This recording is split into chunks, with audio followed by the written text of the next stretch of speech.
Trust your gut if you dare, but it's sneaky, so beware. It's Rhyme and Reason 381. There's a rhyme and reason for your life. There's a rhyme and reason why you're... Hey there, Tony here.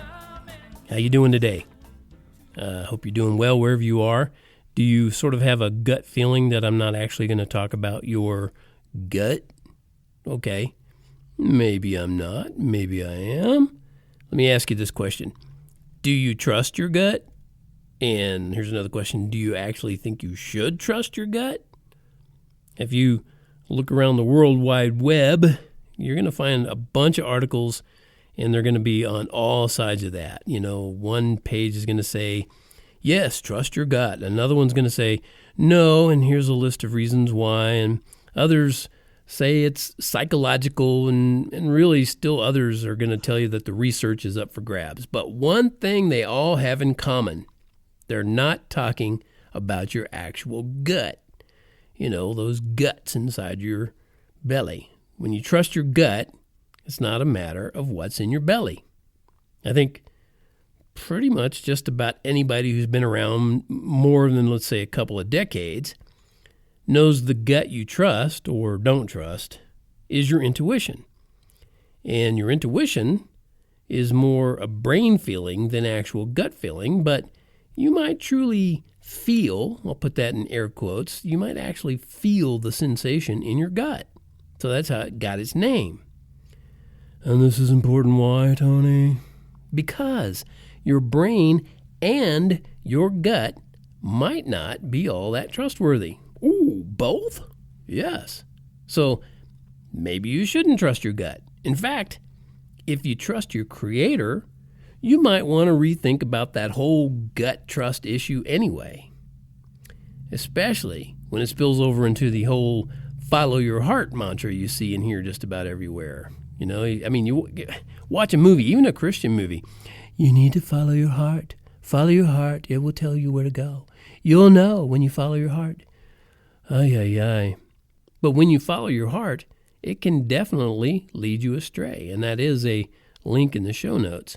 It can lead you astray at least if you're doing it without proper wisdom and guidance. And guess what? Good wisdom and guidance are as hard to find as a truthful politician these days. Thankfully, they're rare, but not impossible to find. Not impossible at all. In fact, you might have a great source of wisdom and guidance in your own house. In my own house. Yes, in your own house. And you might not even know it's there. No, it's not the news app on your mobile device. And you can stop looking for it in Yahoo Answers. You know what? Get off your devices altogether because you don't need any of them, and you don't even need the all-knowing Google search. Now, you ready for a punch in the gut? Look around for a Bible. Even if you're not the least bit interested in God or Jesus or any sort of gospel message, you can find incredible wisdom and guidance in the Bible. You'd be amazed at how many things it can help you solve in your life. And when you find a Bible and you can't decide whether or not to open it, hey, trust your gut. It's clear cut.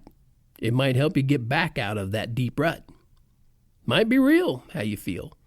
And if so, that would be perfectly ideal. Take a break from the ache and the pain of selfish lies, for goodness sake. You'll be glad that you had the good sense to find your life a launching pad. Yeah, the Bible is a launching pad for life, sure, but even better than that, eternal life. And that trumps everything else. You want eternal life. You may not even think you do, but you do. And you're going to exist somewhere forever.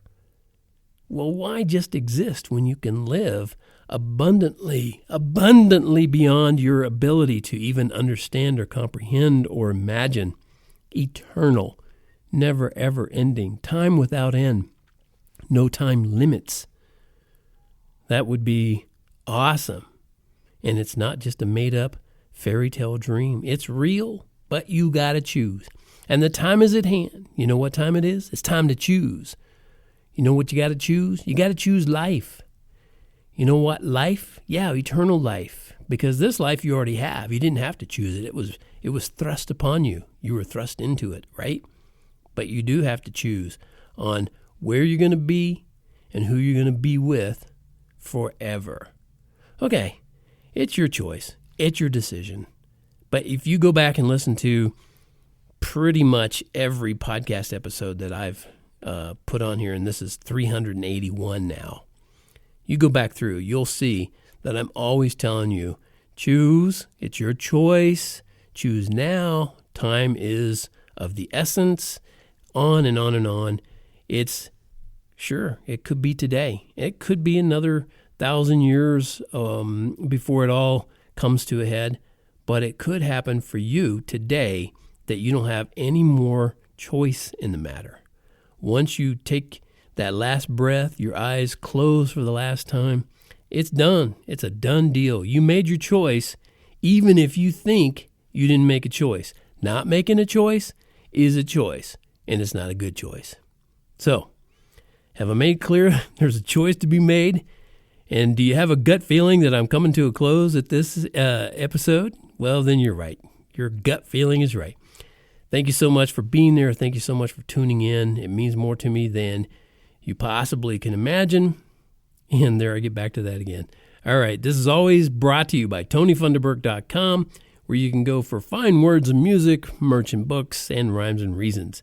And as always, remember, life truly does have rhyme and reason because God made you. There's a